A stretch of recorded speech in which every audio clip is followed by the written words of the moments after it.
हाँ भाई, क्या हाल है। मेरा नाम है अली ज़र और आप देख रहे हैं मेरा ज़रनामा। I welcome you all to the one and only business based podcast of Pakistan, powered by Adventark. आज बातें जो मैं आपको बताने वाला हूँ उनकी इनसाइट्स MIT स्लोन से, HBR से, वॉल स्ट्रीट जर्नल से, डेलॉयट से, मैकिन्जी से, बेन से आ रही हैं। तो ये वीडियो ऐसी है जो आपको समझने में तकलीफ़ होगी, आपको समझने में मुश्किल होगी। और अगर आप क्विक मनी या क्विक इंसाइट इनटू फलाने प्रॉब्लम के क्या सोल्यूशन ढूंढने के लिए आए हैं तो ये वीडियो आपके लिए नहीं है, आप अभी जा सकते हैं। और अगर आप ये देखने के लिए आए हैं कि अगले 10 साल में बिजनेसेस की क्या शक्ल बन जाएगी और रिसर्च बेस्ड काम पसंद करते हैं तो इस वीडियो को सेव कर लेगा, क्योंकि अगले 10 साल में आपको इस वीडियो की ज़रूरत पड़ेगी और आप खोल के देखेंगे और आप कहेंगे वाकई एक बंदा था जो इतनी रिसर्च करके भी वीडियो बनाता था। तो अगर ये सारी बातें ट्रू हैं तो वीडियो देखें, वरना आप जा सकते हैं कोई सादी सी वीडियो देख लीजिएगा। तो शुरू करते हैं बगैर किसी डिले के। हाँ भाई, क्या हाल है? सब ठीक ठाक हैं? कैसा चल रहा है निज़ाम, कैसा चल रहा है बिजनेस, कैसी चल रही है जॉब, सब ठीक है या नहीं? मैं पहले भी आपको बता चुका हूँ कि आप जो OGs लोग इस चैनल को देख रहे हैं और इन वीडियोस को देख रहे हैं और सेशन बुक नहीं भी करना चाहते तो इंस्टाग्राम पे आके कमेंट में आकर अपना हाल है वाल बता दिया करें। It's good to connect with all the OGs and the original people. और जो नए लोग हैं, अगर वो मुझसे बिजनेस या करियर बेस्ड कंसल्टेशन लेना चाहते हैं तो पेड सेशंस अवेलेबल हैं। डिस्क्रिप्शन और फर्स्ट कमेंट में उसका लिंक है। अगर आप चाहें तो मेरी टीम से बुक कर सकते हैं। 3 या 4 दिन का वेटिंग टाइम है, depending on where I am and in what country am I making money. तो आज की वीडियो में SaaS से हटके मैं आपको RaaS के बारे में कुछ बातें बताने वाला हूं, जिसको SaaS कहते हैं तो उसको आज मैं आपको RaaS बताऊंगा, यानी कि रेजिलियंस एज अ सर्विस। और आज की वीडियो देखने के बाद आप अपने बारे में भी सोचना शुरू कर दें, क्योंकि जो काम 10 साल पहले US में, सिलिकॉन वैली में, हार्वर्ड बिजनेस रिव्यू में, MIT स्लोन में वो सोच रहे होते हैं, उसके बाद वही चीज़ दुनिया में आ जाती है और हम साला पीछे रह जाते हैं। तो मैं आपको ये बताने के लिए आया हूँ कि सॉफ्टवेयर एज अ सर्विस के बाद resilience as a service RaaS model जो है वो दुनिया में अप्लाई होना शुरू हो गया है। अगर आज आप इसको अडॉप्ट करेंगे तो वहाँ पर रहेंगे, नहीं करेंगे तो 10 साल बाद आप कहेंगे यार ये किसी ने बताया नहीं। तब आपको एक शख्स याद आएगा जो कि ये वीडियो बना रहा है। सो आज हम बात करेंगे रेजिलियंस एज अ सर्विस की। तो शुरू करते हैं। आज का कुछ स्ट्रक्चर्ड उस तरह से सिचुएशन नहीं है, क्योंकि इतनी तगड़ी इकोनोमेट्रिक्स हुई थी जो आर्टिकल्स मैं पढ़ के आपको ये वीडियो बता रहा हूँ कि बस आपसे 1-on-1 करने की है। रेजिलियंस एज अ सर्विस यानी कि RaaS, इसका मतलब क्या है और ये आगे कैसे लागू होगा। दुनिया में सॉफ्टवेयर एज अ सर्विस आया कि एक सर्विस को इस्तेमाल करने के लिए एक सॉफ्टवेयर बना दिया गया जो कि पहले कुछ लोग करते थे, अब सॉफ्टवेयर उसकी जगह पे कर रहा है। नया model of the work force जो दुनिया में चल रहा है उसको बोलते हैं रेजिलियंस एज अ सर्विस। तो उन्होंने सोचा ये कि यार देखो, जब से ये टैरिफ लगे हैं, जब से गवर्नमेंट इधर उधर हो रही हैं, सप्लाई चेन में मसले हो रहे हैं पूरी दुनिया में, प्रोडक्ट लाइन, कोविड में सिलिकॉन शॉर्ट हो गया था, कोई और वॉर लगती है, ऑयल शॉर्ट हो जाता है, कभी कोई चीज़ शॉर्ट हो जाती है, कभी कोई सर्जेस आ जाती हैं, फलाना ढींगना, काफ़ी चीज़ें ख़राब हो रही हैं। और दुनिया जो है वो मेनली आपको पता है कि कैपिटल पे चलती है और कैपिटल जो है वो प्रोडक्ट्स के अंदर लाया करता है, कमोडिटीज़ के अंदर। तो उन्होंने कहा कि हर बड़े मैन्युफैक्चरर ने जो चीज़ें चाइना से सोर्स करता था, उन्होंने China+1 की एक स्ट्रैटेजी अप्लाई करना शुरू की कि चाइना तो हमारा मेन सप्लायर है ही, लेकिन हम अपने सप्लायर्स को डाइवर्सिफाई करेंगे।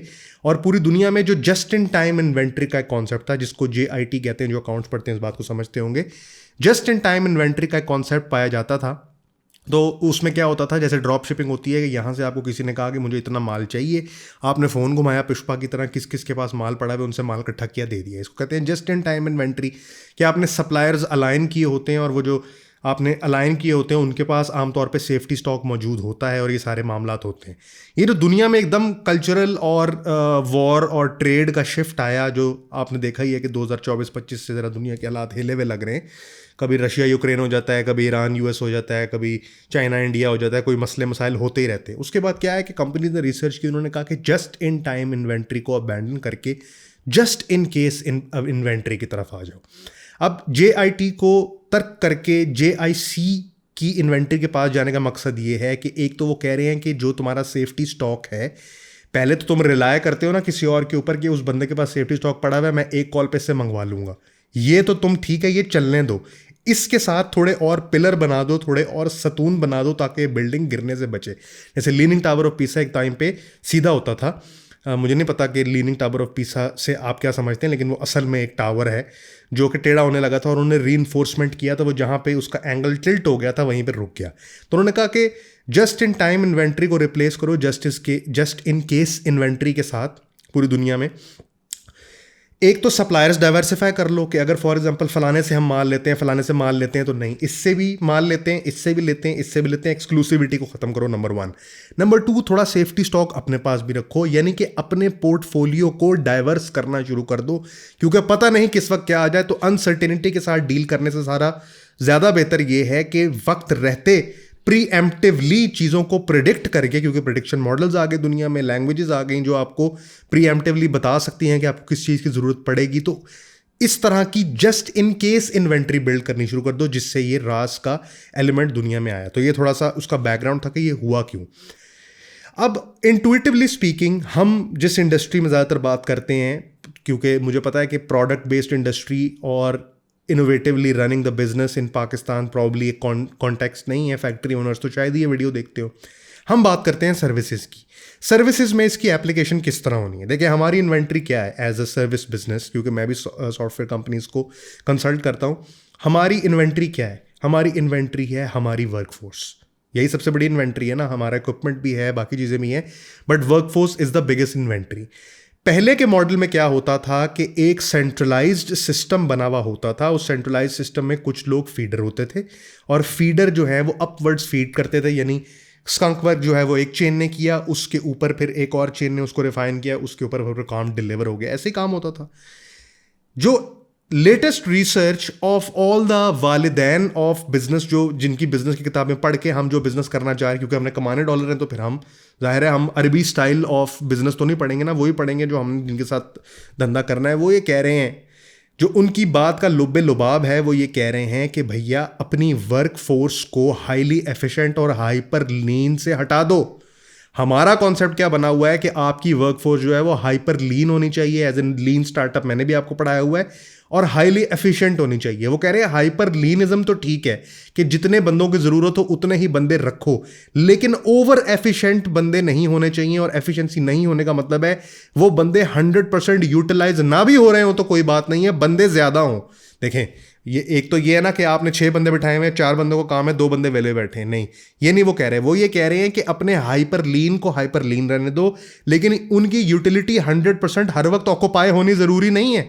जो कि मैं आपको, और ये पढ़ के मुझे इतनी खुशी हुई कि मैं आप लोगों को पहले इस तरफ धकेल रहा था कि रिमोट टीम सेटिंग किस तरह काम करती है, कि आपके पास जो बंदे हैं, जब आपने उनको रिमोटली बिठा दिया तो डेफिनेटली जितना चूस के आप उनसे काम एक ऑफिस के इन्वायरमेंट में, सेंट्रलाइज्ड इन्वायरमेंट में निकालेंगे, उतना आप उनसे रिमोट सेटिंग में नहीं निकाल सकते। लेकिन केपीआई के बेसिस पर आप ये कर सकते हैं कि अगर आपके पास 6 बंदे हैं और हर बंदे का 1-1 घंटा फ्री है, तो वो 100% यूटिलाइज नहीं है, उनका वो 1-1 घंटा एक्यूमेन बन जाएगा। और वो एक्यूमेन जब कभी आपकी टीम में कोई खराबी या कोई माल फंक्शन होगा, उसको कवर अप करने में मदद करेगा। तो जस्ट इन टाइम इन्वेंट्री से निकल के हम जस्ट इन केस इन्वेंट्री में आ गए। So what the bigger management consultancy firms are saying, so जब उन्होंने ये फर्म्स ने रिसर्च की और रिसर्च की बेस पे ये मैन्युफैक्चरर्स को बताया, सर्विस प्रोवाइडर्स को बताया, उन्होंने कहा तुम्हारा तो दिमाग ख़राब है। तुम्हारा दिमाग ख़राब इसलिए कि तुम हमें क्या कह रहे हो कि हम सेफ्टी स्टॉक खरीद के रखें, हम ज़्यादा पैसे लगाएं। तो इस पर 3-4 साल रिसर्च हुई है, जिससे ये नतीजा निकला है। और ये मकिंजी की रिपोर्ट है कि कंपनीज जिन्होंने शुरू में प्रीएम्प्टिवली एक्स्ट्रा कॉस्ट स्पेंड करके एक्स्ट्रा इन्वेंट्री रखी हुई थी, उनका एबिटा क्या होता है, आप सर्च कर लीजिएगा, यानी कि उनके एक्सपेंसेस 45% बच रहे हैं एज कंपेयर टू वो कंपनीज जिन्होंने जस्ट इन टाइम इन्वेंट्री रखी हुई थी, as compare to just in case inventory. 45% उनकी कॉस्ट सेविंग हो रही है। और कॉस्ट सेविंग का मतलब ये है उनका बिजनेस बड़ा हो रहा है, एनुअली उनका रेवेन्यू बढ़ रहा है, और उनकी मार्केट में रेजिलियंस ज़्यादा हो रही है, उनकी डिपेंडेबिलिटी ज़्यादा हो रही है, वो ग्रोथ की तरफ ज़्यादा गामजन है। इससे हमें नतीजा क्या मिला? हमें नतीजा ये मिला कि हाइपर लीन स्टार्टअप, हाइपर लीन की बात कर रहा हूँ, लीन की बात नहीं कर रहा, हाइपर लीन स्टार्टअप अप्रोच जो है वो अब दुनिया में फेल होने लग जाएगी। You need outsource people, you need people who are not 100% utilized, but you have a safety stock of people जो जरूरत पड़ने पर आपके काम आ सकें और आप कभी भी वर्क डिलीवरेंस में इनएफिशिएंट ना हो। इतनी मुश्किल और टेक्निकल बात आपको समझाने का मकसद ये था कि पहली बात तो ऐसे लोग भी शायद ये वीडियो देख रहे होंगे जिनके पास अभी सेल्स की गारंटी नहीं है, जो अपना MRR यानी मंथली रिकरिंग रेवेन्यू और ARR एनुअल रिकरिंग रेवेन्यू अभी मेंटेन नहीं कर रहे, अभी वो सेल्स को मैनेज करने की स्टेज में है, या वो देख रहे हैं कि सेल कहाँ से लानी है, बिजनेस फनल कैसे बनानी है, ये कैसे करना है, वो कैसे करना है। मैं उनसे बात नहीं कर रहा, मैं उनसे बात कर रहा हूँ जो ऑलरेडी काम कर रहे हैं। जो ऑलरेडी काम कर रहे हैं उनकी अप्रोच जो है वो highly influenced from physical business है, कि उन्होंने देखा है बिजनेस प्रैक्टिसेस को। सुनयारे की दुकान है, हर बंदा हर वक्त काम कर रहा है।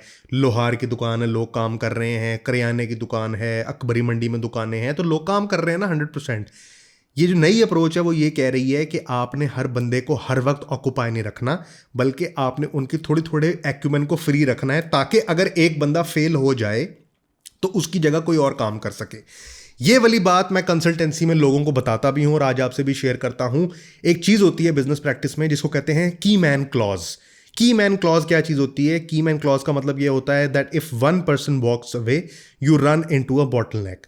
बड़ी बड़ी वेंचर कैपिटलिस्ट की फर्म्स में की मैन क्लॉज होता है कि यार ये फलाना बंदा है टिम कुक, ये टिम कुक जब तक इस स्टार्टअप के साथ इस कंपनी में एम्बेडेड है तब तक हम अपनी फंडिंग रखेंगे, अगर टिम कुक ने छोड़ा तो हम अपनी फंडिंग पुल कर सकते हैं। इसको कहते हैं की मैन क्लॉज। तो ये डुअल नेगोशिएटिंग स्ट्रैटेजी होती है कि हमारे पास टिम कुक का की मैन क्लॉज है, तब तक आप अपनी फंडिंग पुल नहीं कर सकते, तो बाद में अगर वो पोच हो जाए तो अपनी फंडिंग पुल कर सकते हैं। ये डुअल नेगोशिएटिंग टैक्टिक होता है।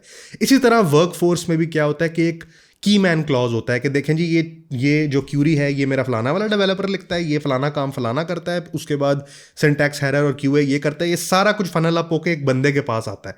वो जो एक बंदा मैंने रखा हुआ ना, वो बंदा ही आपकी लेगा, क्योंकि वो बंदा आपने की मैन बनाया हुआ है। और वो मेरा ऑपरेशंस मैनेजर जो है वो मुझे रिपोर्ट करता है। मैं सीईओ में ऑफिस में बैठ कर सिगरेट पीता हूँ because I am MF CEO और मेरे पास गाड़ी भी बड़ी है ऑपरेशन मैनेजर से। वो बंदा ही आपकी लेने के लिए आएगा। वो जो बंदा है ना वो आपका की मैन है। तो समझ लें कि जिस कंपनी में भी इस वक्त जिनसे मैं भी बात कर रहा हूँ, जहाँ पे भी कोई की मैन बैठा हुआ है जिसके बगैर आपके ऑपरेशन स्मूथली नहीं चल सकते, वो की मैन आपकी लेने के लिए लोडेड गन उसके अपने हाथ में दी हुई, और वो किसी वक्त जब उसका दिल चाहेगा वो बजूका करेगा और आपका दमूका हो जाएगा। तो ये जो नई अप्रोच है resilience as a service, resilience का मतलब होता है बेसिकली अपनी बेस को सॉलिडिफाई करना, यानी कि diversification. So resilience as a service जो है ये वाला मॉडल ये कह रहा है कि आपने की मैन क्लॉजिंग नहीं होने देनी अपनी कंपनी के अंदर, which means if you think that there is one person जिसके हाथ में सब कुछ है। ये मैं दोबारा कह रहा हूँ, ये जनरल मैनेजर वाला सीन नहीं है, ये फैक्ट्री नहीं है, ये डिजिटल बिजनेस है, ये बड़ा डिसेंट्रलाइज्ड होकर चलने वाला बिजनेस है, इसको फैक्ट्री मत समझे। तो अगर आपने अपने पास कोई की मैन रखा हुआ है तो वो एबिलिटी आपने उसको खुद दी हुई है कि वो आपको कंट्रोल कर सकता है। और मैंने पिछली वीडियो में बताया कि कंट्रोलेबल और अनकंट्रोलेबल वेरिएबल्स को कैसे मैन्यूवर करना है। तो इस की मैन क्लॉजिंग को ख़त्म कर दें, अपनी की मैनिंग को ख़त्म कर दें। और जो मैंने आपको पहले बताया था कि equally good resources, multiple resources. तो मैं अपनी कंपनी में भी यही करता हूं कि अगर फॉर एग्जांपल एक बहुत तगड़ा बंदा है जिसकी लेट्स सपोज $1000 सैलरी है, उसके साथ हमेशा $200 वाले छोटे बच्चे रेडी रखता हूं, ताकि अगर कभी वो जाए भी तो मेरा प्रोसेस जो है वो कभी बॉटल नेक में ना आए। Because bottle necking in my process would mean that I have to jump in and my time is money, similarly your time is money. तो जहां भी आपको टाइम देना पड़ जाए समझ लें कि आपको पैसे खर्च करने पड़ गए, इस बात को समझे। तो ये जो की मैन क्लॉजिंग है इसको ख़त्म कर दें, इसको डाइवर्सिफाई कर दें, और बजाय इसके कि अ ग्रुप ऑफ एक्सपर्ट्स में इन्वेस्ट करने के छोटे छोटे इन एक्सपर्ट साइलोज और डिविजन्स में इन्वेस्ट करना शुरू कर दें, ताकि वो आपस में डेवलप करके और cross training and cross platform learning करके इस काबिल हों कि हर बंदा कुछ ना कुछ जानता हो। ऐसे नहीं ना हो कि अगर आपने कोड की सेक्शन ए और सेक्शन बी लिखा है तो आप बंदे ऐसे ट्रेन कर लें जो सिर्फ सेक्शन ए को जानते हो, या ऐसे कर ले सिर्फ सेक्शन बी को जानते हो। A bit of A, a bit of B and a bit of C, otherwise there will be L in your सी।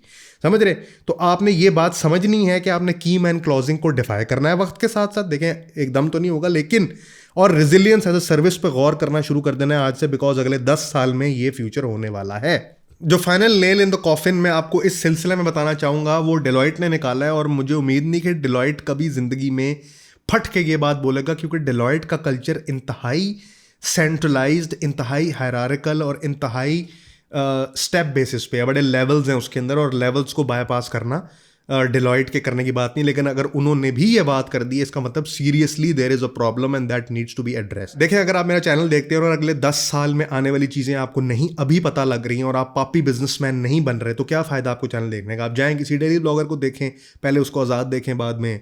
तो पॉइंट बीइंग कि आपने ये नहीं सोचना कभी भी कि मैं जो आपको बातें बता रहा हूँ ना वो होकस पोकस हैं, वो कोई भी बातें होकस पोकस नहीं है, रिसर्च बेस्ड बातें हैं। और मैं आपको ये बता रहा हूँ कि अगले 10 साल में डिलॉयट ये कह रही है, मैं बता रहा हूँ कि डिलॉयट ये कह रही है कि decentralized form of business will be the only business in services that will be surviving. So centralize business क्या है कि एक दफ्तर में सारे लोग जाते हैं, वो अपनी प्रोडक्टिविटी का मीटर इमेजिनरी 8 बजे ऑन करते हैं, फिर घड़ी को देखते रहते हैं, फोल्डर इधर से इधर करते हैं, इधर से इधर करते हैं, 2 ईमेलें लिखते हैं, बाहर सिगरेट पीते हैं, कॉफ़ी पीते हैं, वहाँ जो लड़कियाँ हैं उनसे तरसते हैं कि उनके पिंक कलर के बाल हैं अगर आप वाईबैक्स में काम करती हैं, और कोशिश करते हैं कि जिस सीट पे वो बैठ के उठी हैं उस सीट पे थोड़ी देर बैठ के उनकी वार्मथ ले ले, लेकिन वो मुँह नहीं लगाती क्योंकि वो रात को आइस पीती हैं, वगैरह एंड वगैरह। सो ये सारी प्रॉब्लम्स के साथ डील करने के बाद आप ये देखते हैं कि आपकी प्रोडक्टिविटी का मीटर बहरहाल 8 बजे से लेकर 4 बजे तक ही चलता है, और 4 बजे आप घर आके सो जाते हैं मूवी लगा कर नेटफ्लिक्स पे, वो भी ट्रांसलेटेड, क्योंकि अंग्रेजी तो आपको आती नहीं, अगर आती होती तो वो पिंक बालों वाली आपसे बात कर लेती। पॉइंट बीइंग कि जो सेंट्रलाइज्ड कल्चर है पूरी दुनिया में फैला हुआ, जो कि अभी बहुत जो बड़े ऑर्गेनाइजेशंस हैं उन्होंने ख़त्म करना शुरू कर दिया। पाकिस्तान में आई थिंक मोटिव ने ख़त्म कर दिए, एयरबीएनबी बहुत अरसे से इस पे नहीं है, माइक्रोसॉफ्ट नहीं है, गूगल नहीं है, एप्पल भी सोच रहा है कि हम हाइब्रिड ऑपरेशन शुरू कर दें, माइक्रोसॉफ्ट यूके भी जहाँ तक मुझे पता नहीं है, सियाटल वाला माइक्रोसॉफ्ट भी रिमोट हो चुका हुआ है। सो पॉइंट बीइंग कि जो सेंट्रलाइज्ड बिजनेस है उनको भी पता लग गया है कि कोविड ने लोगों को ऐसी आदत डाल दी है कि एक सेंट्रलाइज सिस्टम में प्रोडक्टिविटी और इनोवेशन फ्यूल नहीं हो सकती, वहाँ पे बहरहाल रोबोटिक टास्क हो सकते हैं। तो अगर तो आप ऐसी कंपनी चलाते हैं जहाँ पे रोबोटिक टास्क है, वेबसाइटें बनानी है, लगानी है, इनोवेशन का कोई लेना देना नहीं, क्रिएटिविटी का कोई लेना देना नहीं, और ऐसी चीज़ों का लेना देना नहीं जिससे नयापन या ईजाद हो रही हो या कोई नए इंसाइट्स निकल रहे हों, या ऐसा कोई काम नहीं है, सिंपल काम है, आना है, आप रिव्यू फार्म चलाते हैं या 2 नंबर कॉल सेंटर चलाते हैं, स्पेक्ट्रम की कॉलें चलाते हैं, तो फिर तो सेंट्रलाइज्ड ही आपके लिए हाल है। लेकिन दुनिया में centralised business, centralised workforce business model ख़त्म हो जाएगा।